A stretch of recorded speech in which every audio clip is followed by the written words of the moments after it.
Hello friends, welcome again. In this video, I am going to discuss about wind, storm and cyclones part 2. In part 1 of this chapter, we have discussed some basic features of air. As we know, the moving air is called wind.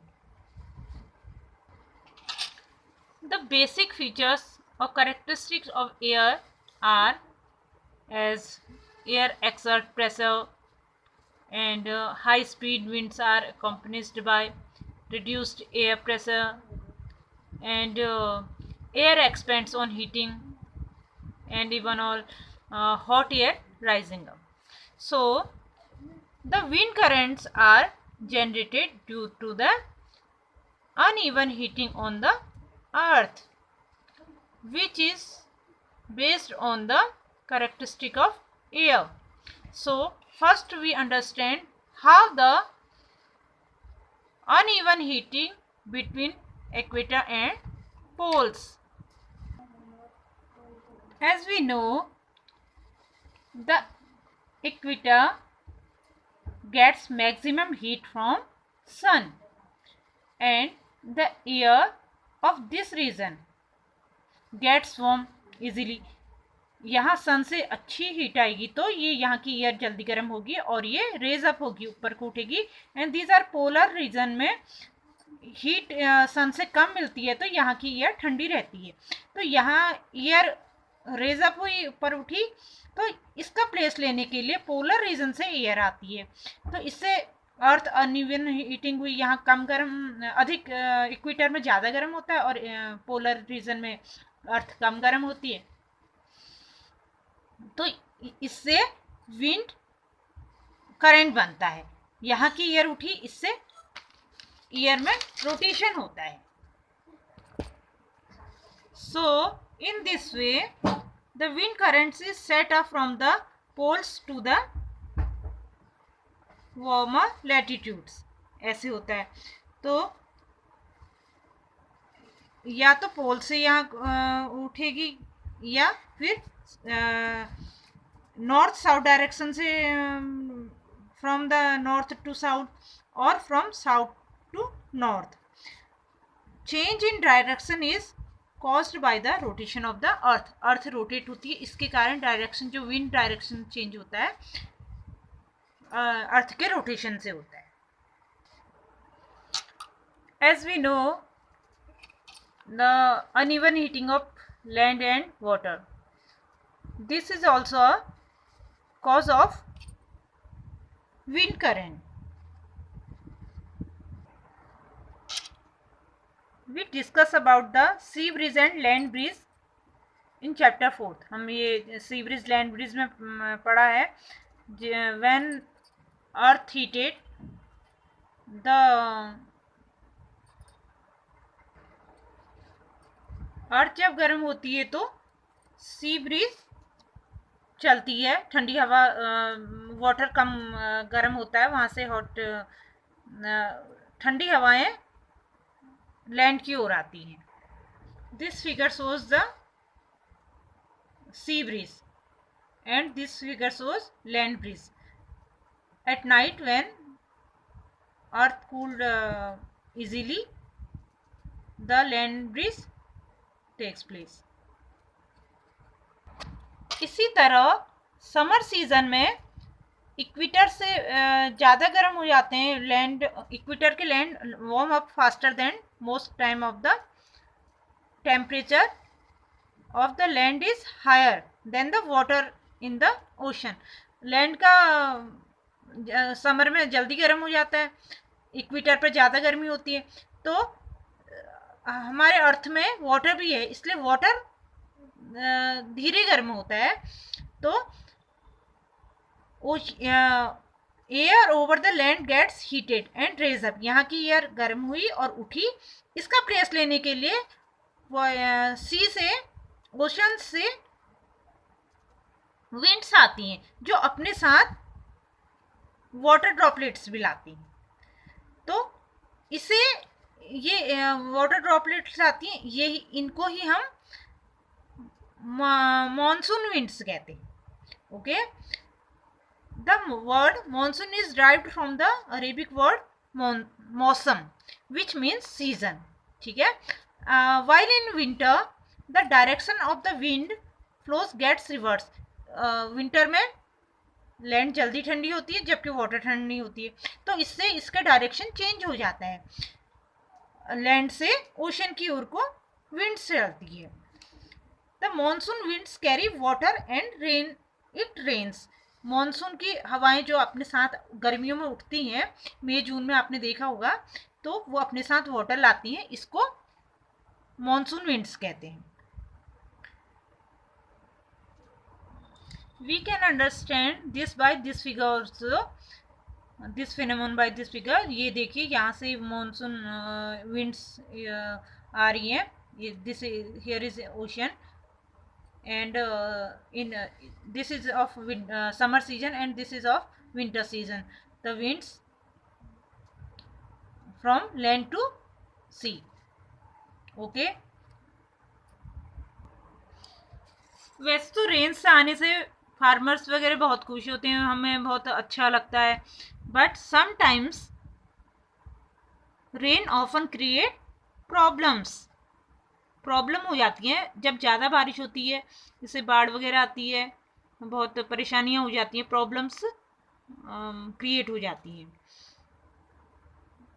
Sometimes it creates disasters and pose to humans, animals and plant life. बहुत सारी परेशानियां हो जाती हैं. There are two situations, thunderstorm and cyclones are of the cause of these wind currents. What is thunderstorms? Thunderstorms क्या होता है? Thunderstorms develop in hot humid tropical areas like India very frequently. Hot humid climate में होता है जहाँ से कि the rising temperature produce strong upward rising winds. Temperature गर्म होगा तो स्ट्रॉन्ग विंड्स ऊपर को उठेंगी, इससे एयर उठेगी. These winds carry water droplets, इससे वाटर ड्रॉपलेट्स अपने साथ लाती हैं ये, और जो अपवर्ड होके फ्रीज होती हैं एंड फॉल डाउन अगेन, और फिर in form of rain it fall down. The swift movement of the falling water droplets, बहुत तेजी से गिरती हैं ये, तो एक तरफ से नीचे गिरी, एक तरफ से ऊपर को उठी एयर, तो इससे क्या होता है, rising air create lighting and sound, इससे बहुत तेज होती हैं, और it is the event that we call thunderstorms. इससे थंडरस्टॉर्म हो जाता है. एज वाटर ड्रॉपलेट्स ऊपर एयर वाटर ड्रॉपलेट्स लेके गई, it condense there and rain takes place and the winds also upward going. This create thunderstorm.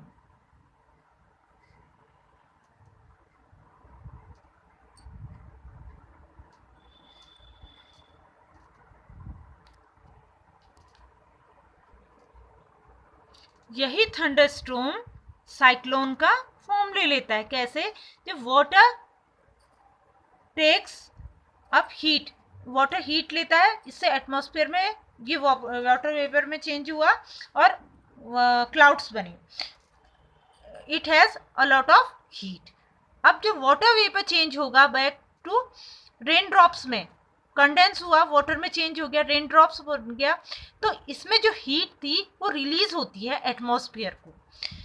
जो heat release atmosphere में होती है तो ये अपने चारों ओर की एयर को फिर गर्म कर देती है.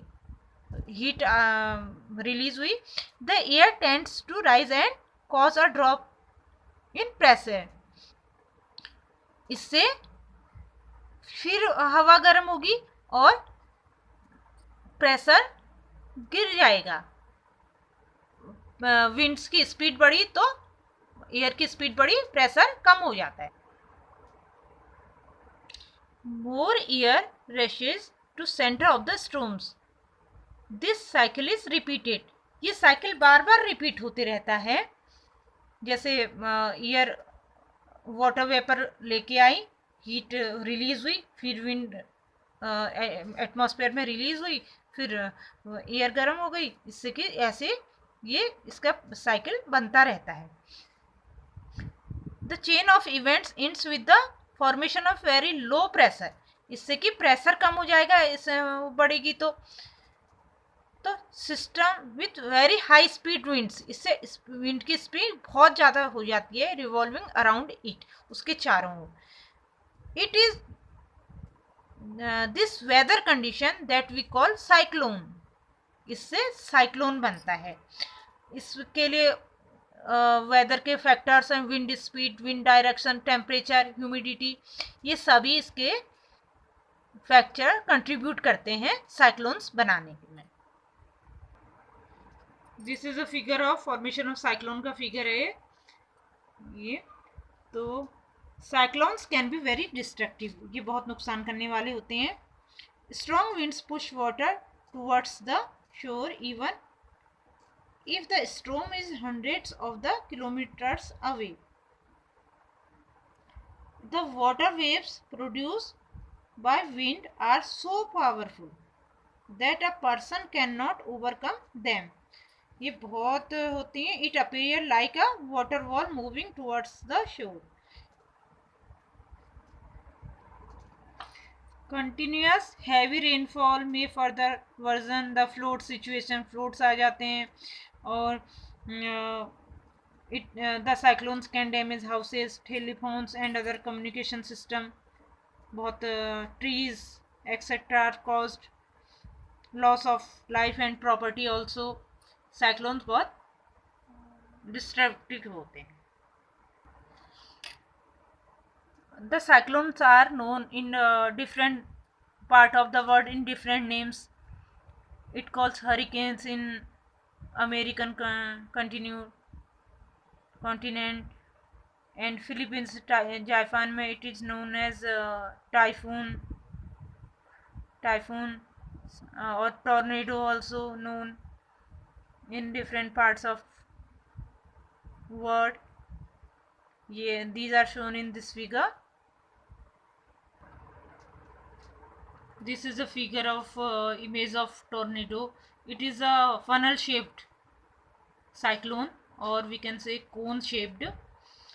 The warnings of cyclone are issued by the meteorological department through TV or radio or newspaper. इसमें दे दी जाती हैं. We have to be alert when these warnings are issued. The wind speed plays an important role in the formation of storms or cyclones. So the instrument that measures the wind speed is called anemometer. This is a figure of anemometer which measure the wind speed. Wind speed को नापने के लिए anemometer का use किया जाता है. Nowadays the advanced technology has helped to be alert for cyclone alert, and cyclone watch is issued 48 hours before the cyclone. So this is a cyclone warning. The message is broadcasted every hour or half hour when a cyclone is near the coast. Several national and international organizations cooperate to monitor the cyclone related disasters. So we discussed about the cyclones, wind speed in this chapter. So that's all for this video. In next video I will come with the exercise of this chapter. Please like, share and subscribe. Thank you.